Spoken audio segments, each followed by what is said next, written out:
اور کہا جائے گا کہ یہ وہی ہے جو تم نے اپنے لیے جمع کیا تھا، سو جو تم جمع کرتے تھے اب اس کا مزہ چکھو۔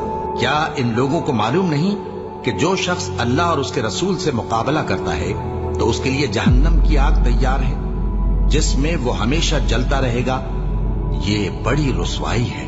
اللہ نے منافق مردوں اور منافق عورتوں اور کافروں سے آتش جہنم کا وعدہ کیا ہے جس میں وہ ہمیشہ جلتے رہیں گے، وہی ان کو کافی ہے، اور اللہ نے ان پر لعنت کر دی ہے اور ان کے لیے ہمیشہ کا عذاب تیار ہے۔ اے پیغمبر، کافروں اور منافقوں سے جہاد کرو اور ان پر سختی کرو، اور ان کا ٹھکانہ دوزخ ہے اور وہ بری جگہ ہے۔